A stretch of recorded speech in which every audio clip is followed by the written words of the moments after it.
নারী ক্রীড়াবিদদের ধর্ষণ ও শারীরিক নিপীড়ন, অপ্রাপ্তবয়স্ক ক্রীড়াবিদদের সঙ্গে অনৈতিক কার্যকলাপ, গর্ভবতী হয়ে পড়লে গর্ভপাত করানোর মতো ভয়ঙ্কর কাজ করেছেন রফিকুল ইসলাম নিউটন। তিনি বাংলাদেশ জুজুৎসু অ্যাসোসিয়েশনের সাধারণ সম্পাদক। তার অনৈতিক কাজের সহযোগী ছিলেন আরেক নারী ক্রীড়াবিদ। শনিবার 18 মে সন্ধ্যায় রাজধানীর কারওয়ান বাজারে র্যাব মিডিয়া সেন্টারে সংবাদ সম্মেলনে রফিকুল ইসলামের নানা অনৈতিক কর্মকাণ্ডের তথ্য তুলে ধরেন র্যাবের আইন ও গণমাধ্যম শাখার পরিচালক কমান্ডার আরাফাত ইসলাম।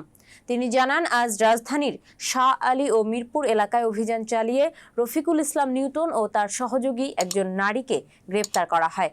জুজুৎসু অ্যাসোসিয়েশনের একজন নারী ক্রীড়াবিদদের করা নারী ও শিশু নির্যাতন দমন ও পর্নোগ্রাফি নিয়ন্ত্রণ আইনের মামলায় তাদের গ্রেপ্তার করে র্যাব। সংবাদ সম্মেলনে র্যাবের এই কর্মকর্তা বলেন, রফিকুল ইসলাম নিউটন অ্যাসোসিয়েশনের অপ্রাপ্তবয়স্ক নারী ক্রীড়াবিদদের ধর্ষণ কিংবা কৌশলে ব্ল্যাকমেইল করে অনৈতিক কার্যকলাপ করতেন। কেউ গর্ভবতী হয়ে পড়লে তাদের গর্ভপাতও করাতেন তিনি। এছাড়া মেয়েদের পোশাক পরিবর্তনের কক্ষে প্রবেশ করে তাদের জোরপূর্বক ধর্ষণ করে ভিডিও ধারণ করতেন এবং নগ্ন ছবি তুলে রাখতেন। পরে ধারণ করা নগ্ন ছবি ও ভিডিও সামাজিক যোগাযোগ মাধ্যমে ছড়িয়ে দেওয়ার ভয় দেখিয়ে ব্ল্যাকমেইল করে বারবার ধর্ষণ করতেন।